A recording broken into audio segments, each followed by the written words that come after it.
So there's a bunch of supplements you can use to help your health. I want to share with you the supplement, I want to share with you the food source, and I want to share with you some comments that I have about them to help you heal faster and to help you maintain your health. So for starters, let's look at cognitive decline. I know a lot of older people are dealing with cognitive decline. We're talking about heart failure, fatigue, all those different things. A great supplement for this is B1. So B1 sources are whole grains, which you have to find them that where they're not necessarily adulterated by some of the things that we deal with our pesticides and that type of stuff. And then organ meats, which I'm not really big of a fan of. But what they do is they help break down fats and proteins. So really, I'm more in favor of the supplement on this particular one in terms of a B1 supplement. Second is poor thyroid function, which a lot of people deal with. And then elevated homocysteine. That's where you're always inflamed and have reactions to things. So allergies, that type of stuff. B2 is a great supplement for that one. You can find it in eggs and green leafy vegetables. That's great for that.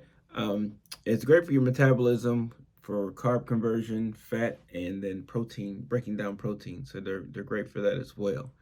We're looking at issues such as depression, sleep, and skin problems, as well as confusion and ADD. So we're talking about mental stuff here. B6 is great for that, helping you focus. A lot of people who are on medication for ADD could probably benefit from B6 and be better off because you don't have those same side effects. You can get this from avocado, salmon, tuna, lentils, seeds, and nuts. So you can add those into your daily routines and probably be better off than being stuck on a medication.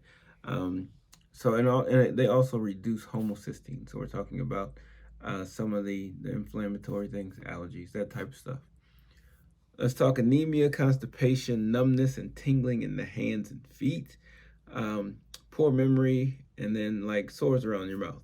So we're talking about B12. B12 is that when those things show up, you're usually deficient in B12. So we look at eggs and fish and meat to get the B12. And then it also helps with our nervous system, our nerve cells, DNA, RNA creation, all those types of things. In terms of B12 is great in terms of helping out in that regard. All right. Cardiovascular disease, hair issues, fatigue, and then high, homocysteine. Again, we're dealing with folate. Some of the sources of folate, we're talking about salmon, sweet potatoes, nuts, seeds, and veggies. It's great in terms of helping out with blood clots and then healing arterial damage. Those are some of the things that help with folate. Tissue healing, the next thing. Tissue healing, muscle spasms, cramps, periodontal disease. That's when you have like deep pockets in your teeth where you're a lot of gaps in your teeth.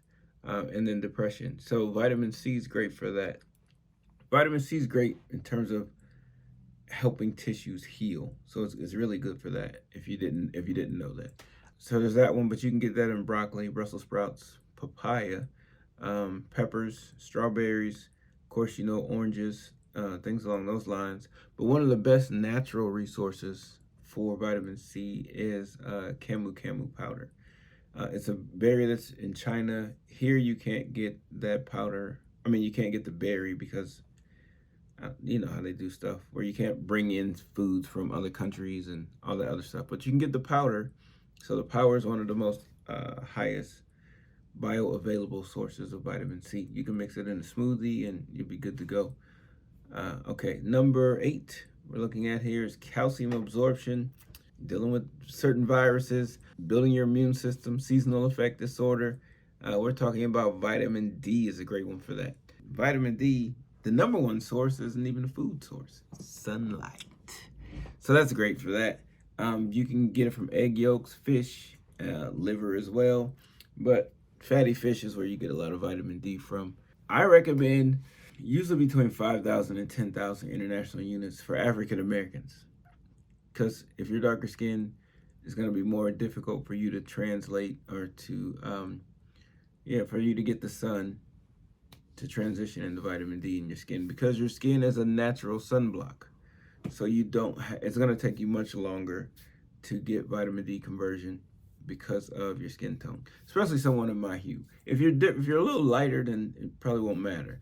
But if you're deficient, you definitely want to start out probably with 10,000 IUs for maybe a couple weeks, and then break back down to like 5,000, maybe even 3,000. But you want to get them tested. So I do offer people the ability to get a vitamin D test through Test with Dr. J Ware.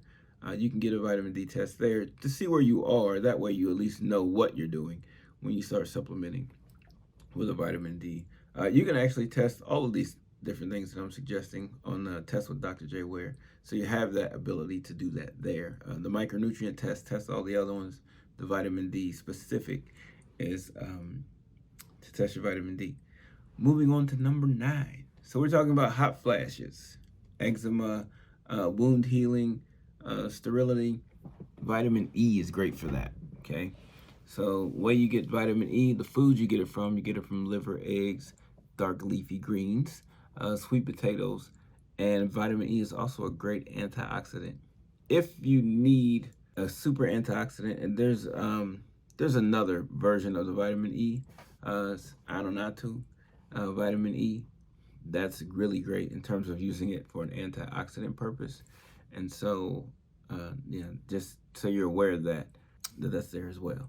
Okay, when you're dealing with cramps, high blood pressure, tingling, heart spasms, personality changes, any of that type of stuff, you're talking about magnesium.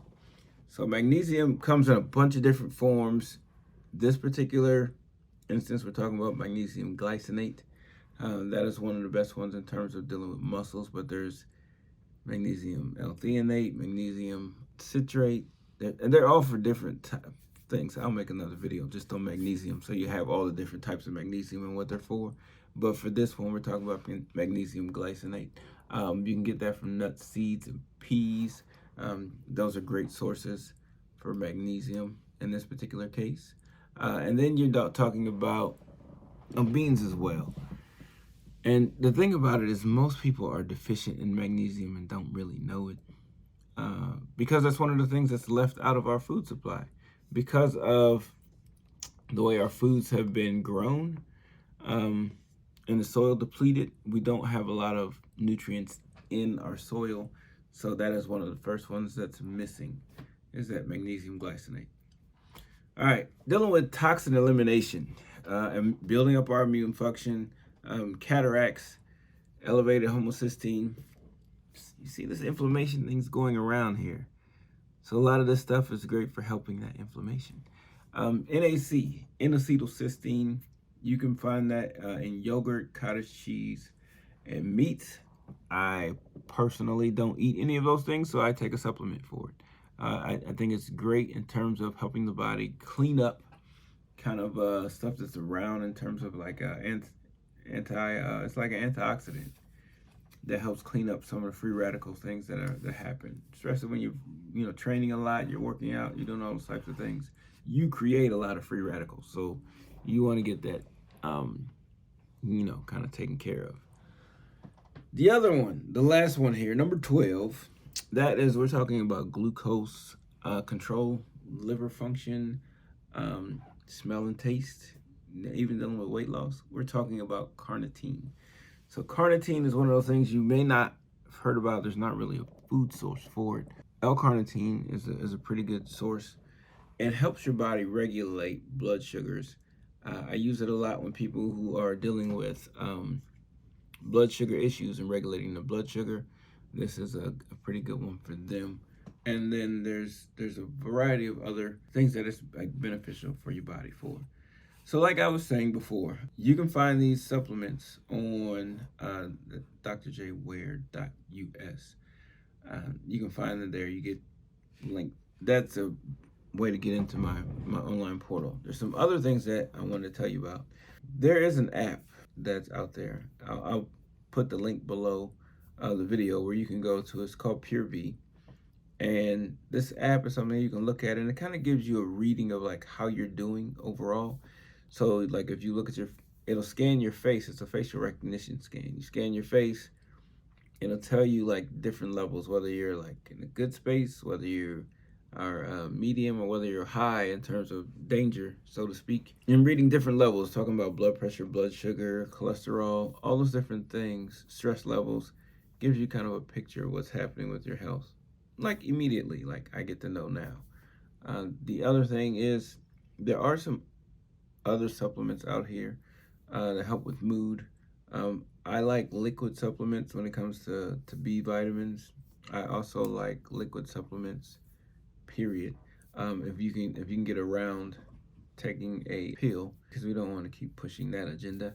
I love for you to get it in your food. I love for you to add things to smoothies and do it that way. So it's a liquid form. Your body absorbs it a lot faster overall. All right, I wanted to share those things with you. Till next time, just a little bit on when we start talking about supplements and how the body can help heal. Have a good one.